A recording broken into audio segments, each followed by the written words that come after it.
This video is for those newly professional or newly licensed professional ng PRC or ng Professional Regulation Commission ng Pilipinas. So, ituturo ko sa inyo or isi-share ko sa inyo kung paano kumuha ng slot or ng appointment for e-oath or yung online oath taking and kung paano kayo makakakuha or makakapag-pa-appointment for initial registration. So, let's start!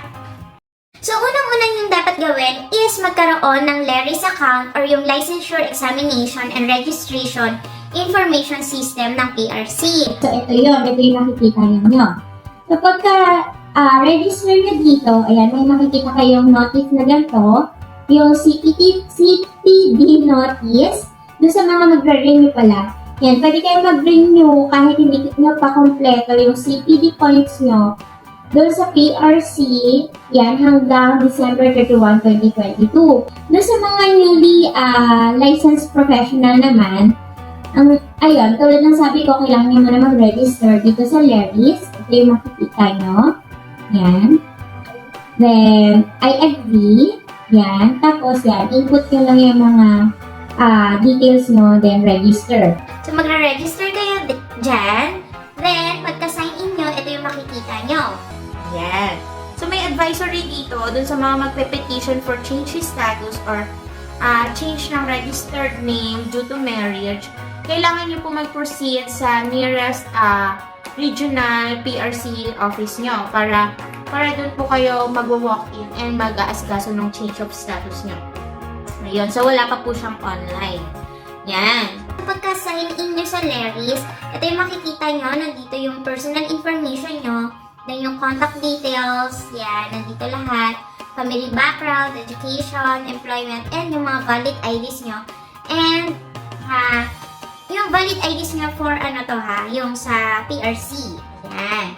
So, pagdating dito, para kayo makakuha ng oath-taking schedule, kailangan nyo pumunta sa select transaction. Okay. LERIS ngayon. Medyo maraming professional daw na gumagamit ng LERIS. Ayan. So, proceed. Ayan, may mga advisory. So, makikita nyo dito, meron ditong select transaction, merong examination, for initial registration, for renewal, duplicate, and certifications, e-oath, kasi professional and application for accreditation. So, dahil newly passer kayo ng PRC exam, so ang kukunin nyo muna is yung e-oath. Yan. So, pagdating dito sa e-oath, magsaselect kayo ng profession nyo. Yan. Kung anong profession yung naipasa nyo, then,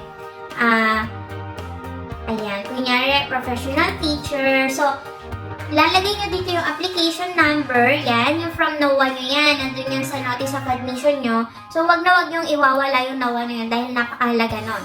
So, pagka-enter nyo dito, ayan, pagka-proceed na ito, makikita nyo na yung mga available schedule, tapos mga regions kung saan merong available schedule, tapos pipili na lang kayo doon. Makikita kayo doon mga regions, yan, iba't ibang regions, malalayo, merong mga PRC Rosales, PRC Pampanga, yung mga ganun. Pwede kayong pumili kahit saan, pwede kayong mag-e-oath kahit saan, kung saan merong available slot and kung saan yung pinakamaaga ang schedule, pwede yun. Pero it doesn't mean na dapat doon rin kayo mag-register nung lisensya nyo. Mag-e-oath lang kayo doon. So, after nun, yan, kailangan during the e-oath or yung online oath taking, meron kayong proof na attend nung oath taking kasi hahanapin yun pag nag-initial registration na kayo. Yun. So, and dapat, yun nga, sabi ko kanina, itabi nyo yung no one nyo. Yan. Kasi hahanapin din yan doon para for validation purposes lang.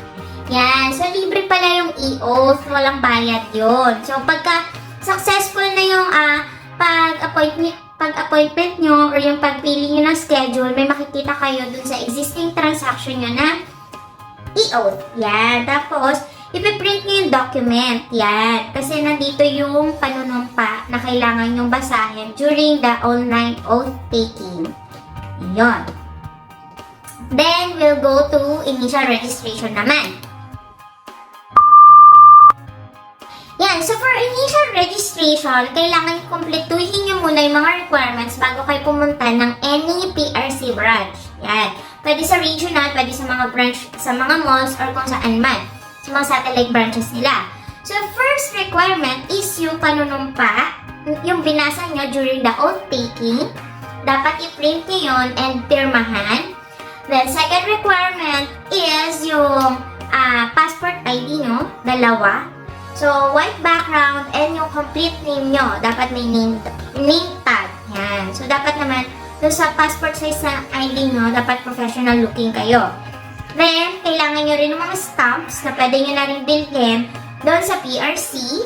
Then, last, kailangan nyo dalhin yung mga proof na umattend kayo ng oath taking. Pwede yung picture lang. Yan, hahanapan kayo yan. Then, yung NOA. Yun. So, yun yung mga requirement na dapat yung dalhin pagpunta sa PRC. Yan. Yun yung for initial registration.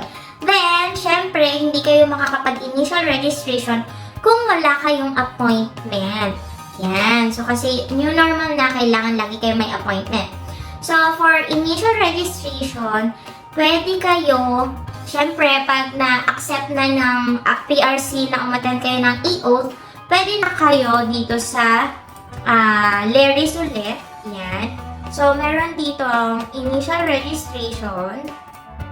Makikita nyo dito sa tab. Hindi kayo makakapag-proceed dito kung hindi nyo natapos or na-attendan yung e-oath nyo. Yan. So, profession. Hanapin nyo syempre. Yan. Kunyari, master plumber. Yan. Master plumber. Then, yung NOA nyo. Yan. Then, proceed. Initial registration to, ha.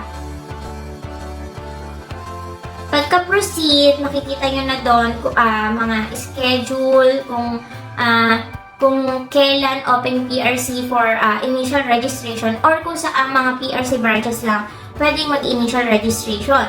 So, after nun, kung nakapili na kayo ng schedule, magbabayad na rin kayo agad that day para ma-reserve nyo na yung schedule na yon para hindi na kayo mahirapan kasi nagkakaubusan rin ng appointment sa mga PRC branches. Yon. So, kahit saan rin pwede kayong magpa-initial registration as long as malapit sa inyo, pwede yon. Basta kompletuhin nyo lang yung inyong requirements and make sure na i-print nyo rin na yung appointment slip nyo. Yan. Yan. And dalhin nyo na rin yung resibo para at least kung hanapin mo daw sa PRC, meron kayong proof na nagbayad na talaga kayo for initial registration.